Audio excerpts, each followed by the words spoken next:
Welcome to Fuck Recovery, the Enlightened Eating Disorder podcast. I'm your host, Arin Amsler, and I was told that I would have my eating disorder for life, but I called bullshit. In my teens and 20s, I was consumed by eating disorders, alcohol abuse, and substance addiction, at which point the professionals trying to help me sentenced me to life with my eating disorder. But I didn't buy into it. I mean, how would that work? That these well-meaning people who barely knew me were supposed to be able to predict the future of my entire life? We can barely predict the weather, let alone the exact circumstances of a whole life. But they tried to. They just handed it down like the law. And thankfully, something smelled off to me, and I followed that instead. When I was finally ready to recover, I followed my intuition around the world and spent a decade studying, working, and training with doctors, spiritual leaders, and mentors in some of the most transformational and time-tested healing and awakening modalities known to humankind. These days, those who know me will tell you I'm totally and unequivocally eating disorder free. That's right, free. And the only thing I'm addicted to now is seeing just how deep this freedom actually goes. And it's just not true that your eating disorder has to be a life sentence. In fact, your very nature in this exact moment is already totally and completely free. This discovery changed everything for me. Not only did it help me rapidly heal from my eating disorder and substance abuse, it has taken me far, far beyond anything I could have ever imagined possible. And the best part is that it's not something I had to get from anyone or anywhere. The key to freedom from disordered eating and so much more was already within me. I just needed a little help from some amazing teachers and traditions to point it out. Along my journey, I've encountered thousands of different ways of pointing to and arriving at this truth, and this podcast is devoted to sharing it all. Together, we'll examine freedom and eating disorders through different lenses, from scientific to spiritual, artistic to historic. We'll hear stories of lived experience from people who have walked these paths to completion. We'll dive into cutting-edge research with professionals who are doing revolutionary work in the field, and we'll share loads of practical tools and practices to help you in your day-to-day journey, all with the purpose of empowering you to take the next step, and then the next, and then the next, and then the next, until one day you wake up and see the truth for yourself. And that's what this podcast is dedicated to. Helping you realize that no matter what someone tells you, no matter how difficult your path has been, no matter how hopeless or broken you feel, no matter how much you may be fighting recovery in this very moment, you are, always were, and forever will be absolutely perfect and completely free. This is your birthright. So fuck recovery. You were born to thrive. Welcome, welcome, welcome. A super warm welcome. Welcome to everyone listening. My name is Arin, and you are listening to Fuck Recovery, the Enlightened Eating Disorder podcast. Before diving into today's episode, I wanted to just take a couple minutes and talk about the name of the podcast, since we're all new here, and because the name holds a lot of significance, which will inform how we approach each episode. So to explain the title, I will tell a very short story. During my journey with my eating disorder, I believed that recovery was the pinnacle of success, and that when I eventually hit that milestone, things would finally be different and they would finally be better. But when I actually reached that summit, I wasn't much happier than before. In fact, the same old thoughts and insecurities lingered, and they were even stronger without my eating disorder to help me cope, which left me feeling lost, confused, and questioning everything. This confusion led me on a tireless quest to the end of my knowledge and understanding, searching for a solution to my chronic discontent. After years of wondering, I stumbled upon something revolutionary. It wasn't another milestone to achieve or something to be accomplished. It wasn't new information or secret knowledge. It was a simple, humble recognition of my already perfect and inherent completeness. It was then that I realized that recovery, while a vital step, was actually setting the bar too low. And it wasn't until I started looking beyond the horizon of recovery that I actually started to deeply and permanently heal the causes and conditions that gave rise to my eating disorder in the first place. Fuck recovery is about breaking through these apparent limitations offered to us, like the notion that our eating disorders will be with us for life. Fuck recovery is about recognizing our innate wholeness and defining our journey on our own terms. Fuck recovery is a way of affirming life by saying, I will not settle for less than thriving because that is my birthright. And the enlightened eating disorder piece actually points to this reality that underneath everything we think we are, underneath all our pain, all of our stories, all of our journey, underneath our doubt and insecurity, there is freedom as the very basis of what we fundamentally are. The Enlightened Eating Disorder podcast is about discovering this freedom and proclaiming to ourselves and the world, fuck recovery, I was born to thrive. Okay, so I wanted to just make a few remarks on the title to get everyone on the same page and hopefully get a few folks excited. So now, without further ado, here's our episode. Today, we're diving deep into a question that might seem simple on the surface, but actually contains hidden dimensions, including a key to the recovery process. Today, we'll be exploring the question, what is an eating disorder, really? Now, you might be thinking, I know what an eating disorder is. I have one. Someone I love has one. I'm a professional in the field. I've seen plenty. But stick with me. And if you can, adopt an open and even curious attitude, because I promise we're about to see this familiar concept in a whole new light. We're going to break eating disorders down and examine them from angles that you might have never considered, and hopefully spark a sense of curiosity and even surprise within you. The goal for this episode is to create some space to realize that you might not actually know what an eating disorder is, and even possibly open a small window within to see that an eating disorder is not just a static entity, but rather is fluid and ever-changing, that an eating disorder is at least partly what you designate it to be. It comes into being through how you relate to it. And likewise, healing from an eating disorder is a product of refining and redefining that relationship. Whether you're someone who has or has had an eating disorder, or you're someone who cares for an individual with one, by the end of this episode, my hope is that you feel a renewed sense of hope and inspiration, even empowered with new tools and perspectives as you face the horizon of healing and recovery before you. We'll conclude today's episode by exploring various paths to healing and recovery, some of which might be completely new to you, how each of those paths leads to a particular goal, and how different goals serve different purposes on the path of healing, recovery, and beyond. So, to start, let's just have a moment to get centered.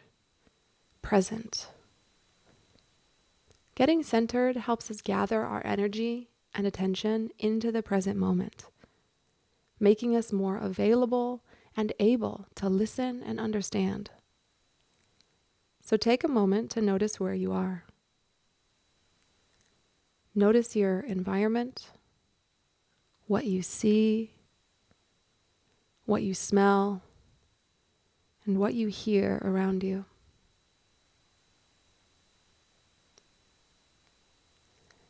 Next, locate yourself within this environment.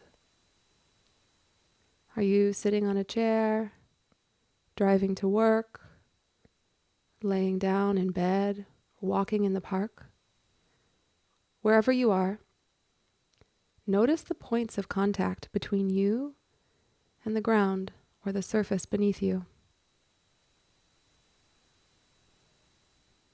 Notice these sensations that are correlated with the effects of gravity, tethering you to the earth.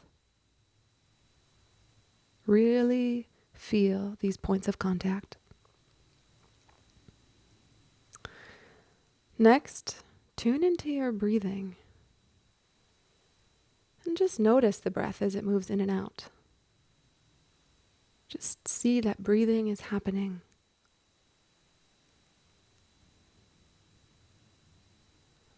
Now, call to mind what you're doing here and why you might be listening to this podcast about eating disorders. Acknowledge any lived experience that you or a loved one might have. And become loosely aware of any beliefs about yourself or about eating disorders that you presently have. Just get a sense of how you're coming to this episode and allow yourself to connect with your intention for listening.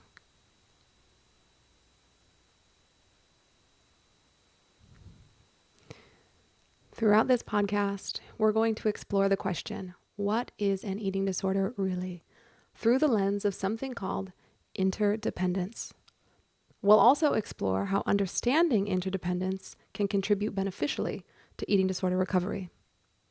So let's jump off with a brief explanation of interdependence. Simply stated, interdependence asserts that everything is connected and nothing exists independently or separate from anything else. It also suggests that our perceptions, experiences, and even our sense of self are not fixed or inherently existent, but rather emerge from a complex web of causal relationships and conditions. But don't just take my word for it. Verify it in your own experience. You can try the following simple thought exercise, for example. Take a moment to notice your breathing again. Now notice that your breathing is dependent upon your lungs, your diaphragm, your nose or mouth, as well as the air around you. Next, notice that your lungs depend on your muscles, tissues, and rib cage. The air you breathe depends on the trees, plants, and atmosphere. And that the elements that make up the trees, plants, atmosphere, and the muscles and tissues of your body are completely made up of and dependent upon the elements that were forged in the hearts of dying stars. Take a moment to notice how interconnected everything is, and see if you can sense into the reality that even just a single breath of yours is being supported and created by the entire universe. I had my first experiential insight into the nature of interdependence in the spring of 2014. After nearly 32 hours of international travel, I had no sooner set down my backpack than found myself on a hike up the side of a steep, grassy mountain, slurping a thick, bitter smoothie made from a locally grown cactus called wachuma, which contains mescaline. When we finally stopped to rest, something miraculous and unexpected happened. I looked up into the sky, and it was as if the clouds were looking back at me and somehow speaking directly to me in an inaudible but perceptible language, a symphony of the sky just for me. When I placed my hand on the bark of a nearby tree, I actually saw the tree react to my touch. But not just the tree. Everything within my sphere of perception was responding to me, moving and breathing with me. The trees, the clouds, the grass, even the air around me was somehow all coexisting, co-being with me. In that moment, I saw beyond a shadow of a doubt that I was not a separate entity in an environment, but rather an inextricable part of some inexplicable whole. I saw that everything somehow depended on me, upon my existence, and that my existence depended upon everything else. This moment, this realization, shifted something deep within me. It was as if all my doubts, all my questions, all my worries about being good enough, being worthy of love, or about whether or not I belonged, just blew lightly away with the breeze. When I came home from that trip, I gave up the drugs that I'd been addicted to for years, cold turkey. This experience was incredibly powerful for me, and it irrevocably changed something inside of me. However, my eating disorder remained. And those worries, doubts, insecurities, and uncertainties, they all eventually came back. It wasn't until I actually began to understand and moreover to apply the view of interdependence that I began to gain some substantial ground on my most persistent and ingrained thoughts, compulsions, and behaviors. So let's unravel this a little bit more and take a brief look at how interdependence influences our experience of the world. Imagine that you are in the best mood and having the best day of your life when suddenly you hear a crying baby, which in your good mood may sound sweet and pure and may facilitate an experience of wonder, compassion, or kindness within you. Now, change scenes and imagine that you're having the worst day of your life. You feel horrible. You're really feeling down on yourself, and you hear that same crying baby. That sound that was once sweet and pure may now occur dissonant and shrill, invasive or overpowering, and it may facilitate feelings of anger or frustration or even guilt and shame. According to this idea of interdependence, how you listen influences what you hear. How you look influences what you see, and so forth. And what you hear or what you see influences how you interact with those apparent objects. Similar concepts can be found throughout various branches of science, from astrophysics to quantum mechanics to neuroscience and philosophy and so on. How you look at things, interact, and question phenomena in turn influences what you see, what answers you'll find, and how you're able to engage. In that same way, how you relate to or look at an eating disorder actually influences how it appears, how it affects you, and moreover, what you can do about it. For example, if you're someone with a loved one who's got an eating disorder, you may look at the situation like something you have no control over that threatens to take someone you love away from you. While in one sense, this is a perfectly reasonable conclusion to draw, it also probably induces a sense of resistance.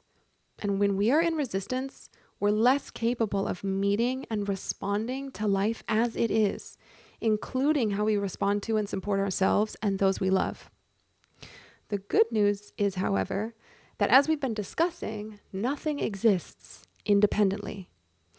If things were independent, then no matter how much we wanted to change them, we simply wouldn't be able to. More on this in another episode. But because things don't exist by themselves, it means that our beliefs, our resistance, and our ways of looking at the world can change. And as they do, the world we know actually changes with them. We can affect deep healing simply by changing how we look at ourselves and who we believe ourselves to be, which, by implication, changes what we're able to do and how we're able to rise and meet our eating disorders. We can open up our minds, our hearts, and our perspectives to give ourselves more ground from which to work and with more bandwidth for healing and recovery. So if you look at a crying baby with annoyance, what you will see is a problem. But if you look with compassion, you might just see something beautiful.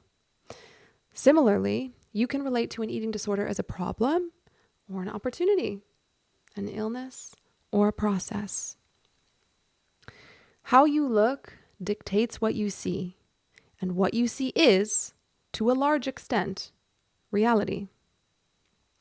How you look at eating disorders is influenced by the beliefs you have about them, the related feelings, attitudes, and emotions, and the memories and beliefs associated with them. And all of these combined form the relationship you have with an eating disorder, which then dictates, as well as limits, the responses or actions you can take in relation to one. The implications of this realization are immense. When this is truly integrated as a way of being, it represents the keys to freedom, not just from an eating disorder, but from all suffering in life. When you truly realize that the way you relate to an object actually creates not just that object, but who you are in relation to that object, you realize that you have more power and resources at your disposal to affect change than you may have thought possible. Whether that's healing, recovery, or something else entirely, you have everything you need within you already to affect any change you desire. So with that in mind, let's dive into the question. What is an eating disorder really? Well, based on this notion of interdependence, the simple answer would be that an eating disorder is dependent on whatever we say it is. How we look dictates what we see. And some ways of looking are expansive and inclusive, providing more to work with, while others cut off and discard some aspects of our being, our relationships, our society, our beliefs. They give us a more limited perspective. So let's explore then how we're looking at eating disorders. Let's start by taking a look through the eyes of the general public and name some of the most common preconceptions or images related to eating disorders. This may not come as any surprise to many of you, but when most people think of eating disorders, they picture extreme thinness and refusal to eat, or perhaps vomiting or binging and purging. Most folks will also likely imagine someone with an eating disorder to be in a woman's body. Most likely, this will be a white female body in her teens or early 20s, and whether it's conscious or not, the vast majority of people will also likely assume that these women are heterosexual. They might even imagine that these women are or aspiring to be models, dancers, or gymnasts. If these are the images that come to mind for you when you imagine someone with an eating disorder, know that you are amongst the majority of people. The reality, however, is that this image hardly paints even a partial picture of the scope, breadth, and depth of forms that eating disorders can take, both in relation to their physical manifestations and behaviors, as well as the body's life experiences and types of people they can affect. If you're someone who has or had an eating disorder, and especially if you're also someone who does not fit within the stereotypical criteria mentioned previously, you're probably thinking something like, duh, this doesn't even come close to representing the scope of folks with eating disorders. And you'd be right.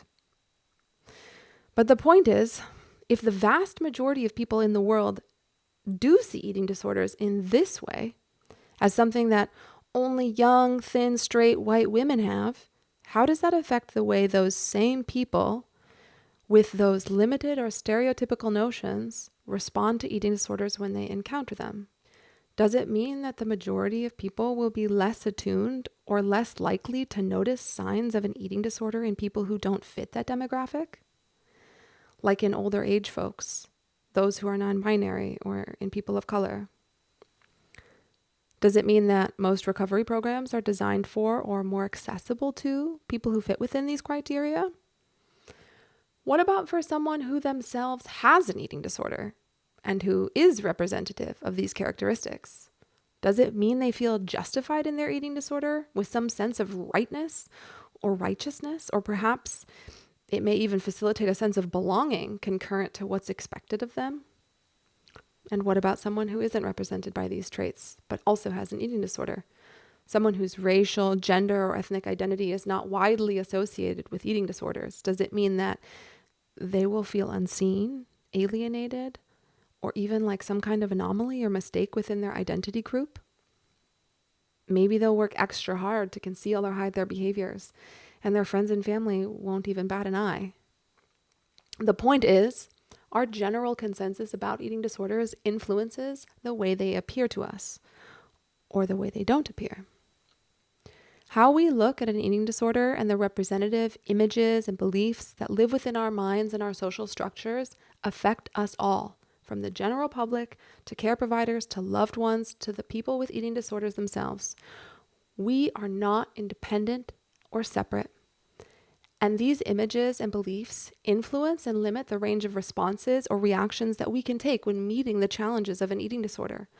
So if we want to increase the range of possibilities for how we might meet and address eating disorders in recovery, a good place to start is by getting conscious of our beliefs and ways of looking at disordered eating. So let's examine this now from a different angle. Now that we've taken a brief peek at how the majority of people imagine what eating disorders look like and the potential impacts of that way of looking, let's now turn to eating disorders and how they're defined by some of the most prominent authorities in the field. The following are definitions from 5 leading organizations in the professional field of eating disorder awareness and treatment. From the American Psychiatric Association, the body responsible for producing the Diagnostic and Statistical Manual for Mental Disorders, aka the DSM-5, which is a diagnostic tool used by clinicians to diagnose and treat mental disorders. So, according to the APA, eating disorders are characterized by a persistent disturbance of eating or eating-related behaviors that result in the altered consumption or absorption of food and that significantly impairs physical health or psychosocial functioning. What stands out to me in this definition is the super limited emphasis on eating-related disturbances and behaviors. This creates a pretty narrow picture of what an eating disorder could be. Let's take a look at the next definition. From the National Eating Disorders Association. Eating disorders are serious but treatable mental and physical illnesses that can affect people of all genders, ages, races, religions, ethnicities, sexual orientations, body shapes, and weights. Okay, great. So here we're broadening our scope a little bit by saying that eating disorders are both physical and mental illnesses, and they can affect basically anyone. Third definition from the World Health Organization. Feeding and eating disorders are characterized by abnormal eating or feeding behaviors that are not explained by any other health condition and are not developmentally appropriate or culturally sanctioned. Okay, so similar to the first definition, this is a pretty narrow scope that focuses almost exclusively on the eating and feeding aspects of eating disorders. Next, from the National Institute of Mental Health. Eating disorders are serious medical illnesses marked by severe disturbances to a person's eating behaviors. Obsessions with food, body weight, and shape may be signs of an eating disorder. Great. So here we're actually branching out a little bit more and getting into some of the potential things that someone with an eating disorder might actually experience. And the last definition from the Academy for Eating Disorders. Eating disorders are serious mental illnesses characterized by severe disturbances in eating behaviors and related thoughts and emotions. Yeah, this one casts a little wider net, including thoughts and emotions in the definition, but in contrast to nearly all the other definitions, takes a stance that eating disorders are purely mental illnesses. Now, let's take a moment to really let all of that sink in.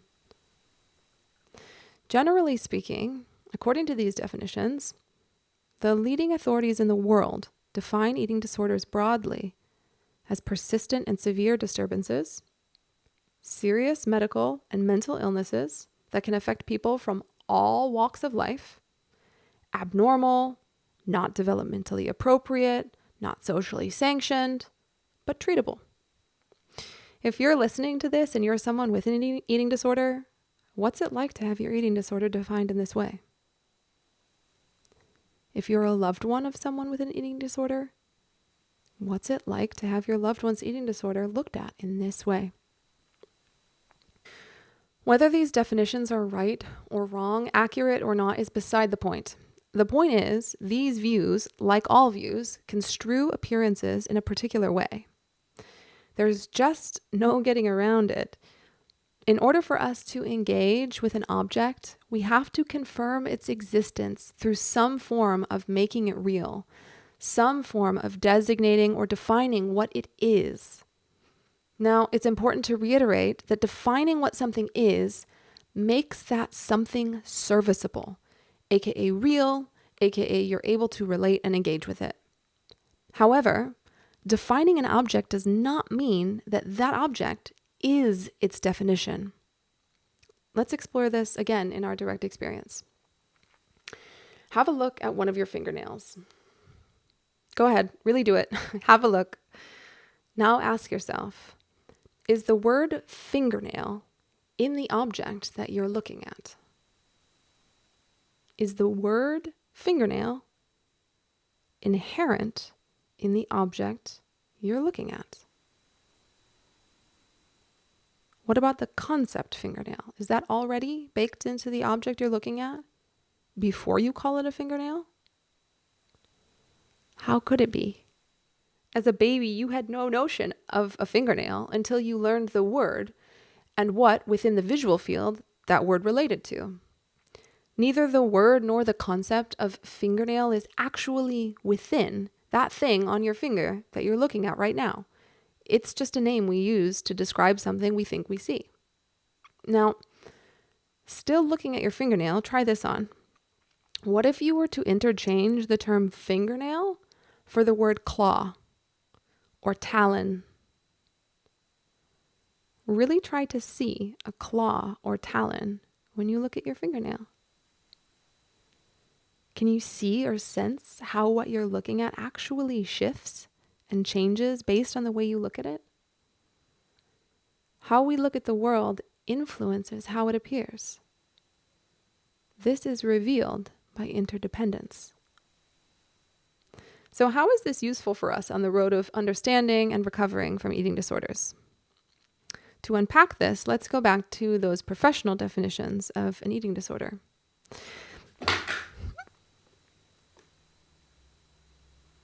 Excuse me. Based on these definitions, we get a particular way of looking at or constructing eating disorders. So how does the field of professional eating disorder organizations seem to view or designate them as seen by these definitions? As serious illnesses of the body and mind. So the question then to ask is thus, is this view of eating disorders as serious illnesses of the body and mind, is this view and way of looking at eating disorders actually helpful or supportive to those in eating disorder recovery or their loved ones? Let's take a look. First, let's consider the potential benefits of such a view. For starters, seeing an eating disorder as a serious mental and physical illness implies severity, seriousness, and a particular domain or scope of the perceived problem. This can be helpful. This can be a helpful way of looking when it comes to understanding the level of urgency or kind of treatment and level of care someone in recovery might need. This way of looking at eating disorders also loudly implies or almost demands that individuals with eating disorders seek treatment, and further helps clarify that both mental and physical interventions would be appropriate. These 5 definitions and the language used therein attribute gravitas to the matter and communicates that the stakes are high. Beyond designating a sense of urgency and severity, as well as shedding some light on the necessary and type of treatment, the necessity and type of treatment, the main benefit of this collective view, in my opinion, is that it shines a light on the physical aspects of eating disorders. If we infer even one step further, we could draw a conclusion that this view of eating disorders as physical illness necessitates and prioritizes physical treatment and intervention. From where I'm sitting, this is really the key benefit to these definitions. Because the body is foundational to the rest of the process, meaning to say that if the physical body is undernourished, meaning trying to undergo physical and emotional or spiritual treatment, will be like swimming upstream with both legs tied together. While some strides in psychological and emotional healing can be made prior to weight being restored and stable, in an eating disorder like anorexia, for example, it's like trying to go on a road trip with an empty gas tank. You'll get somewhere, but probably not to your destination, and it might be more trouble than it's worth. While it's true that changing your mind changes your reality, it's also true that the condition of the mind is inextricable from the condition of the body. Again, this is interdependence. The bottom line is that restoring the physical body to a state of nourishment avails one to the energy, bandwidth, and resources needed to take on the rest of the process of recovery and beyond. AKA, physical wellness is first line priority. So in this sense, it can be quite helpful to view an eating disorder as a serious illness, like these organizations seem to, because treating an illness helps focus and prioritize care on the path of recovery. But now let's take a look at some of the ways this particular view of eating disorders as illness might actually limit or impede beneficial responses to them. First, let's consider the scope of designating an eating disorder as an illness. We'll start with an example. When you go to the doctor and they proclaim that you have an infection, they mean that you, the sole individual, has an infection. that infection is contained within and limited to you as a single person. However, as we already know, nothing exists independently. Imagine that this infection put you out of work for a week, and your colleagues had to cover for you, and your landlord had to come collect your mail, and so on. Do we say this collective has an infection? We do not exist in a vacuum. We exist as part of everything else. When it comes to eating disorders and eating disorder recovery, we can see clearly that eating disorders affect everyone in contact with them, not just the individual. Thus, treatment and support could rightly be extended to include loved ones in addition to the person with the actual eating disorder. Furthermore, this limited view that an illness is contained to a sole person or group of people ignores the effect that eating disorders have on our culture, as well as the role that culture plays in contributing to eating disorders. A brief but important aside to note here is that some cultures correlate more strongly with eating disorders than others, while some even correlate negatively with eating disorders. Some cultures even correlate negatively with eating disorders. We'll cover this in a future podcast, but suffice it for the moment to say that modern Western culture, which is rapidly influencing cultures around the world, is the lens I'm primarily speaking about with this specific point, that when eating disorders are described as serious illnesses of the mind and body, their reality is they are also relational and cultural illnesses. And that gets largely left unaccounted for when looking through the view of these professional definitions. When we look at an individual and say, "You're really sick, you need to get better," it subtly negates the reality that an eating disorder is a shared experience, often having deep roots outside of the individual's agency and responsibility, and leaves room only for the individual with the eating disorder to seek treatment. While the scope of responsibility for that person's recovery may actually be shared by many people, in addition to the person with an eating disorder, from loved ones to a treatment team, etc. While somehow responsibility and accountability rarely find their way back to the big role that our culture, via movies, advertisements, social media, etc., plays in contributing to the development of eating disorders and various comorbidities in the first place. In essence, when we look at eating disorders as the illness of an individual body and mind, we also limit the range and scope of treatment options available to treat them. If we take a broader stance, we might adopt a way of looking that rightly says, "You are sick, so I am sick, and we will get better together." With this attitude, there's a natural sharing of responsibility that occurs, a kind of belonging and culture of caring that in itself is a wholesome antidote to a culture that contributes to people's dis-ease, then labels them as sick, and then puts the responsibility on them for healing their individual body-mind. Okay, let's move on from this point and take a brief look at another implication of looking at eating disorders as a body-mind illness. So let's say you were to walk back into that doctor's office and now you're presenting with a lowered heart rate, decreased body temperature, and slow metabolism. The doctor would likely say that there could be a problem, something is possibly wrong, we need to do some tests. Think back to the last time you had a cold or the flu or COVID. If you had a fever, body aches, or the chills, you most likely related to those symptoms like something was wrong. You most likely related to your fever as an indication of illness. But in reality, it would be just as true to say that your fever was an indication of your body's capacity to heal and restore itself. In the same line of reasoning, some evolutionary biologists would argue that the body's responses to an eating disorder are not actually symptoms of illness, but rather indications of a body's miraculous, natural adjustments to the circumstances and environments it's encountering in effort to keep the body system alive. So that low heart rate, those cold hands, those cold feet could be just as much an indication of your aliveness as they are an indication of an illness. It all depends on how you look. For loads of folks with eating disorders, the body is already a battleground. So often we're at odds with and even at war with our bodies, our minds, ourselves, without needing to add yet more fuel to that fire. Folks with eating disorders, and for that matter, everyone with a prefrontal lobe, might be well served by views and definitions of their bodies that emphasize and center the resilience, creativity, resourcefulness, strength, miraculousness, and life-affirming mechanisms that manifest themselves on a daily basis.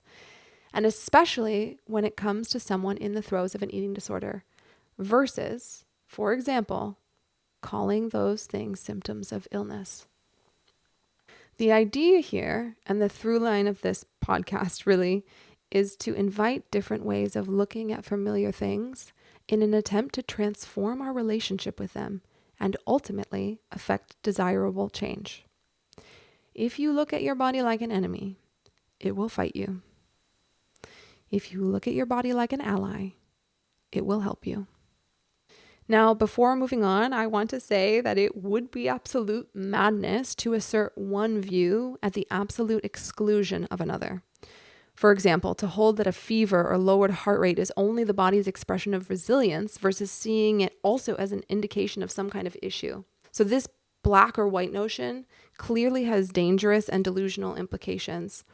And the point is not to find the ultimate view, aka a view from nowhere, which is the same from always at all times, but rather to leverage different views at different times to help alleviate us of our rigidity and our closedness, to help create more space, more flexibility, and more relaxation within us.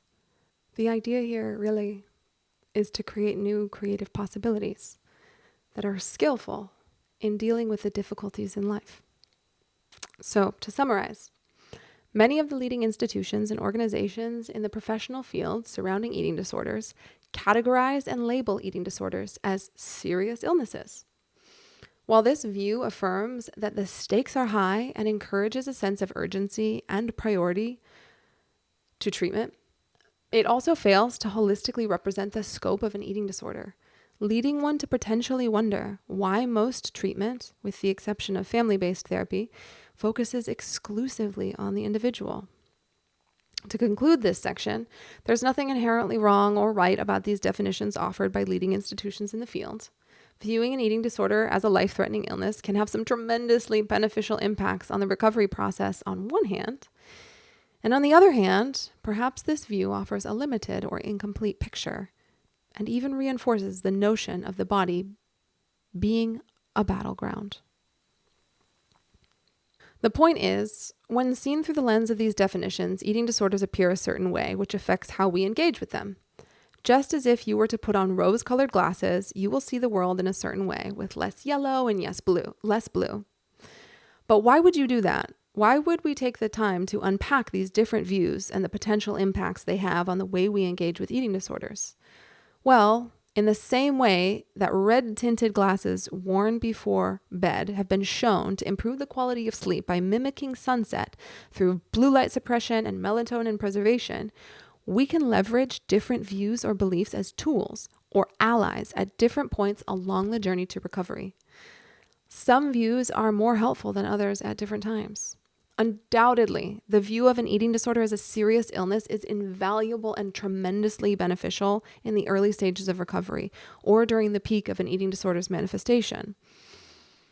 But it might be less beneficial in the middle of recovery when one doesn't feel so sick, and potentially this view could even be detrimental or an impediment when moving from an identity that's based in recovery to one of recovered or beyond. Beliefs and ways of looking can be used as tools. So when we ask, what is an eating disorder really? What we're really asking is, what tools in the form of views and beliefs, what tools are you working with to construct your recovery process? It is correct to say that an eating disorder is whatever you construct it to be. And it's also true that different tools perform different functions. And believe it or not, you get to decide how and when to apply different ways or views of looking in service to your own thriving. You are not beholden to merely accept the definitions laid out before you. And there is liberating insight, creativity, kindness, and empowerment to be gained by giving yourself every tool and every advantage at your disposal. So let's now expand that toolbox a little bit and traverse through a range of additional perspectives, which each offer a unique way of looking at and interpreting eating disorders. Each lens offers the potential for liberating insight that can help us understand, open up, and better navigate new avenues to freedom and well-being. Let's start with the psychological lens. From this viewpoint, an eating disorder is a complex psychological condition often rooted in underlying emotional complexities. For many, it serves as a coping mechanism, a way to exert control or regulate emotions. The eating disorder effectively becomes a language expressing feelings that seem too difficult to voice in other ways. This perspective emphasizes the importance of addressing underlying psychological factors in recovery, not just visible behaviors. Looking at eating disorders through the psychological lens can lead to greater compassion for oneself and the eating disorder, and can open up alternative avenues for fulfilling needs in more empowering ways. Number 2, the neurobiological lens. This perspective views eating disorders as brain-based conditions. Research, for example, has shown that individuals with eating disorders often have alterations in brain circuits involved in reward processing, emotional regulation, and decision-making. For example, differences in the insula might explain the distorted body image often seen in anorexia nervosa individuals with anorexia nervosa. This lens suggests that recovery might involve therapies or medications that target these neurobiological factors, potentially rewiring the brain to support healthier patterns. Understanding gleaned through this neurobiological lens can help liberate by helping us see that we're not to blame or at fault for our eating disorders. We can begin to shift away from the self-improvement project and towards a model for living that's more aimed at and based in self-nourishment. The evolutionary lens. This perspective considers how behaviors associated with eating disorders might have served an evolutionary purpose. For instance, the ability to go without food for extended periods of time might have been advantageous during times of famine. The adapted to flee famine hypothesis suggests that symptoms of anorexia nervosa might have once helped individuals survive food shortages. Understanding these potential evolutionary roots can provide deep insight to why these patterns might be so deeply ingrained, while also potentially casting our bodies in a more empowering light, as we discussed previously. However, whether this view is helpful or hindering to someone on the journey of recovery depends on the individual's context and stage of recovery. For example, at one stage of recovery, this view might support someone in appreciating their body, while it might reinforce disordered behaviors and worldviews for someone at a different stage. This lens and the insights possible through it, as well as the rest of the lenses and insights, should always be considered for whom and when. Number 4, the sociocultural lens. This view emphasizes the role of cultural factors in eating disorders. It examines how societal beauty ideals, diet culture, and media representations contribute to disordered eating. The prevalence of eating disorder tends to be higher in cultures that idealize thinness, for example. This perspective also considers how different cultural attitudes towards food and body shape influence the expression of eating disorders across societies. A liberating insight had through this lens, or that's possible through this lens, is realizing that our desires and ideals are largely shaped for us by the media and our social influences. This realization can lead individuals to turn inward for more fulfillment and self-acceptance rather than continuously seeking external validation. Number 5, the spiritual lens. From a spiritual point of view, an eating disorder might be viewed as a form of spiritual crisis or soul loss. Some traditional cultures even interpret mental health issues as signs of a calling to the spiritual path or as manifestations of spiritual imbalance. For example, in some spiritual traditions, it might be said that eating disorders are a form of suffering that ultimately serves the purpose of turning an individual away from the unsatisfactoriness of sensual pleasures and towards the absolute fulfillment and genuine well-being of discovering who and what they really are. This lens might see the intense experiences of an eating disorder, like altered states of consciousness, visions, a sense of disconnection from the body, as potentially transformative experiences that, if properly integrated, could lead to healing and growth, as well as a reconnection to a sense of purpose in life. In this way, eating disorders might represent or could be seen as an ally or a lighthouse, pointing the way on the search for meaning and purpose, a search which had previously been misdirected towards food and bodily concerns. There are so many liberating insights that can occur through the spiritual lens, but perhaps one of the most potent is the realization that what you really are, truly and deeply, is always, already, absolutely whole and completely perfect. And that in fact, this is true of all beings and all things. This realization, with even just a tiny experiential glimpse, can pave the way for a more friendly, empowering, and creative relationship with oneself, one's eating disorder, one's body, and one's life. Number 6, the systems lens. This approach views eating disorders in the context of family and social systems. It recognizes that while eating disorders manifest in individuals, they develop and persist within a complex web of relationships and interactions. Family dynamics, peer relationships, and broader social networks all play a role. This lens suggests that effective treatment often needs to involve the individual's broader social system then. And a liberating insight that can be had through this perspective is realizing that eating disorders are neither exclusively chosen nor solely an individual's problem. This understanding can lessen the feelings of isolation and encourage engaging support networks in the path to recovery and thriving, thus making those whole networks stronger and more resilient. Number 7, the art lens. Art provides a unique perspective on eating disorders, both as a means of expression and as a way of challenging societal norms.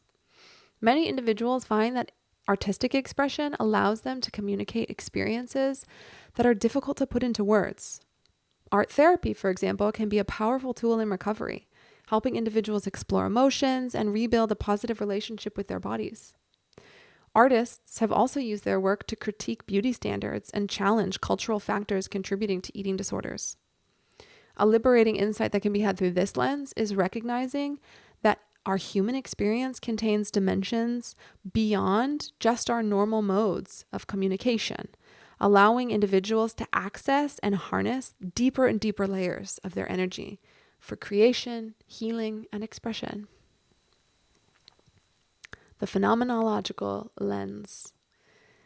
This perspective focuses on the lived experience of having an eating disorder.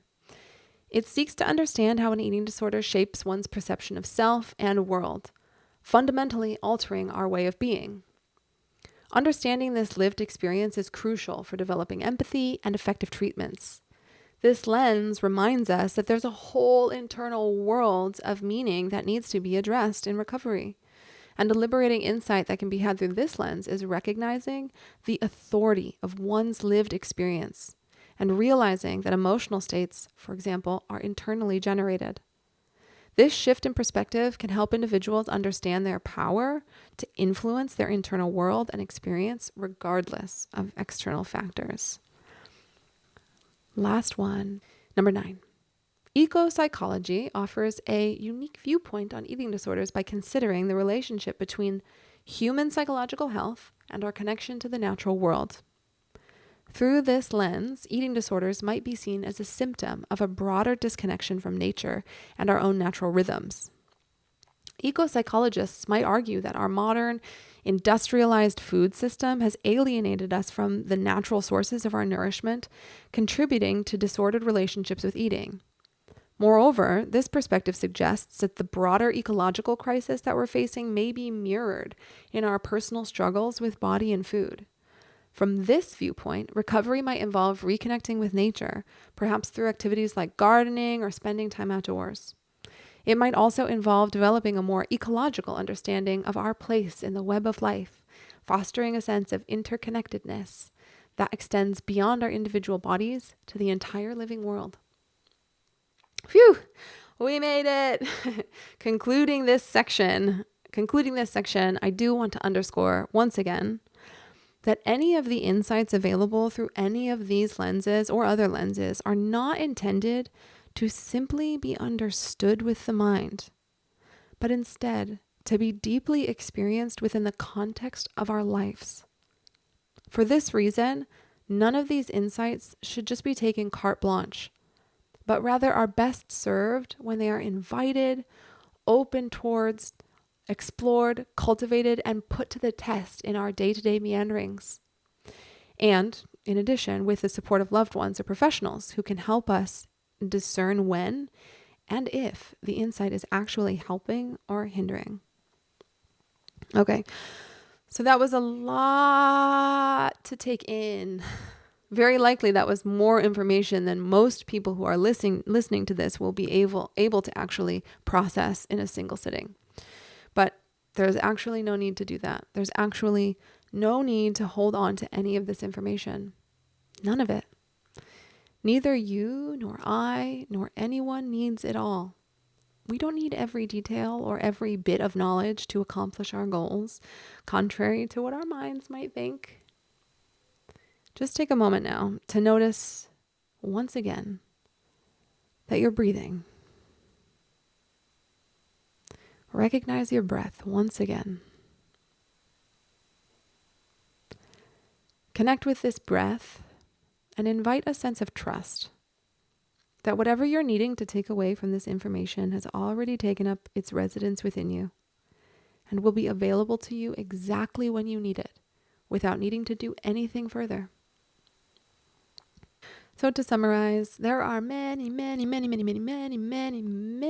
ways of looking at an eating disorder. There are many ideas about what causes them and how they develop and how to treat them. But the reality is, all of those ideas are only valuable insofar as they are useful to each and every person. You may and likely do have beliefs and ideas about eating disorders.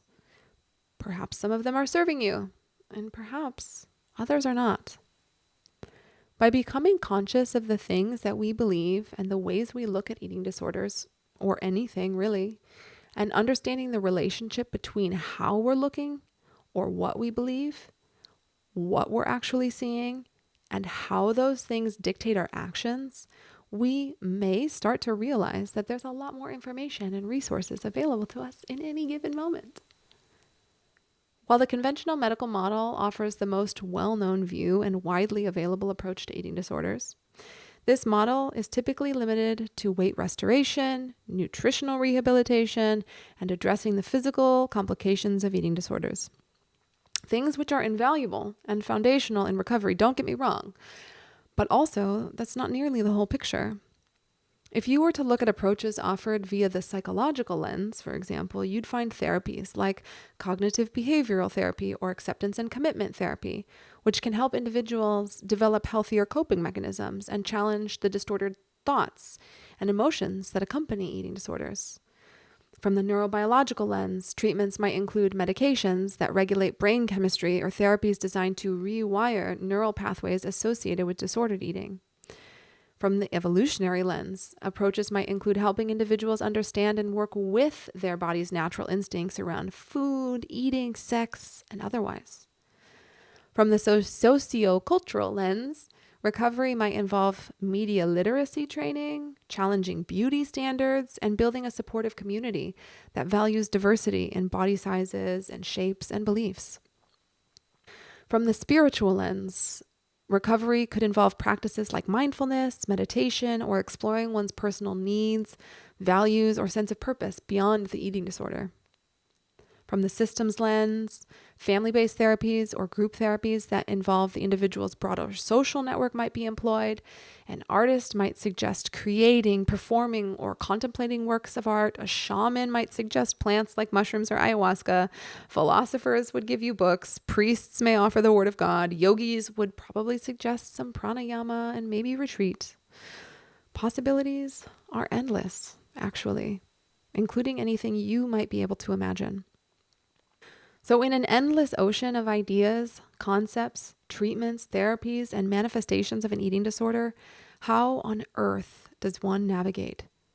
What the heck is anybody supposed to do with all of this information and possibility?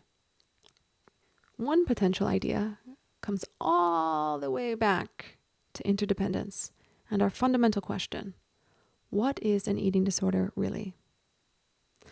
We know by now that an eating disorder is dependent on whatever we see it as. We also know that what we think about eating disorders influences how we're able to engage with them. It follows then that if our eating disorders seem to be immovable mountains, we may want to question the way we're looking at them.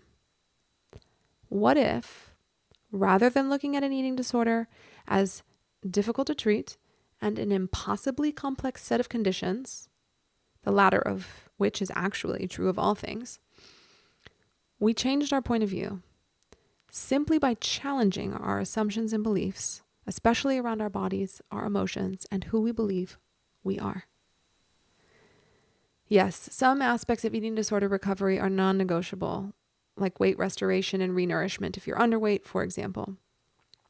But what if instead of an illness that needs curing, we looked at our eating disorder like an unfolding process of our own potential? What if we looked at our eating disorder as the maladaptive manifestation of a compassionate impulse to prevent further suffering? When we say fuck recovery, what we're really saying is, I was born to thrive and I'll settle for nothing less. And when we look at our eating disorders through this lens of fuck recovery, what we can see is that miraculously, our eating disorders are actually expressions of our thriving nature. They are evidence of creativity and aliveness flowing through us for our benefit. We've only just misunderstood them, relegated them to the domain of illness, and neglected to learn their language. But what if instead of relating to eating disorders as the riddle, we started relating to them as the cipher? What if instead of seeing them as the problem, we looked at them as the equation and began to learn their unique arithmetic? How might a journey of with and for, rather than a journey against, impact the way we experience ourselves, our lives, and the values we receive out of the process of disordered eating? Sorry to spoil it for you, but I'm going to. The simple answer is that when we learn to work with and embrace more of what life has to offer, including our eating disorders, versus fighting with them in ourselves, we derive greater and deeper meaning and fulfillment from more of our experience. The more we open ourselves to our lives, the more fulfillment we begin to have. The more we feel content and happy, even with the little things, even with the things that challenge us. And this way of looking becomes self-reinforcing. The more we open, the more we love. And the more we love, the more we open. This is what it means to thrive. And this is what we mean when we say, fuck recovery. Fuck recovery. When we look at something in a new and different way, we ourselves change. We begin to experience our eating disorders differently, opening up to new possibilities for healing, recovery, and beyond. The key takeaway from our exploration today is this. An eating disorder is, in many ways, what we perceive it to be. Our perspective shapes our experience and our approach to recovery. By expanding our view and considering multiple lenses, from the medical to the spiritual, from the neurobiological to the artistic, we open up to new possibilities for healing and growth. Remember, there's no one-size-fits-all approach to understanding or recovering from an eating disorder. The power lies in your ability to choose the perspectives and the tools that resonate with you at different stages of your journey. You're not locked into any single view or treatment approach. As we close, I invite you to reflect on how you've been looking at your own experience or that of a loved one. What new perspectives might be helpful to explore? What beliefs might be limiting your progress? What are you taking away from what you've just heard? Even a tiny thread can unravel a tapestry. Remember, changing how you look at your eating disorder can and will change how you engage with it, and ultimately, how you recover from it. Thank you so much for joining me on this episode, diving into the question, what is an eating disorder really? I hope you're walking away with some new tools and insights to support your journey to recovery and the ultimate realization of your true freedom. Until next time, be kind to yourself, stay curious, and remember, you have the power to shape your own narrative. Everything you need is already within you. Fuck recovery. You were born to thrive. Hey everyone, this is Arin. I'm just starting out with this podcast and would love to know what you thought of this episode. Did you find it valuable? Did it land for you? Were there things you wanted to hear more about? If you enjoyed the episode, please leave a review. I would appreciate it so much, and it would help make this episode more visible, more available to other listeners. If you want to get in touch with me and talk more about something you heard in this episode, you can find my email in the show notes. And if you want to support this podcast, or if you're someone currently in recovery and looking for more resources to support your journey, head on over to www.ursulaandpearl.com and enter your email to get added to our mailing list, where you'll also receive 2 free guided practices as a token of our gratitude to support you at any stage of your journey. But if you're someone listening to this and thinking, hell yes, I knew I was born for so much more than recovery. I knew I was born to thrive. And you want to partner up and be supported by someone who sees it the same way, who sees you in your power, then our one-on-one Beyond Recovery coaching program might be for you. Unlike many recovery coaching programs, which focus almost exclusively in the realm of the eating disorder itself, we'll specifically prioritize and empower a new, different reality to take the place of the eating disorder. One that centers on your hopes, dreams, and aspirations, one that celebrates and utilizes your unique gifts, talents, and expression. You may not realize it right now, but the life living itself through you is imbued with unique qualities, special abilities, and hidden gifts just waiting to be discovered. And believe it or not, your eating disorder is actually proof of this. If you're excited and maybe even a little nervous about moving far beyond the confines of your eating disorder to realize your power and freedom, then head on over to ursulaandpearl.com or click the link in the show notes to sign up for a free exploration call with me to discover and map out the exact path that you can take to realize thriving in your own life.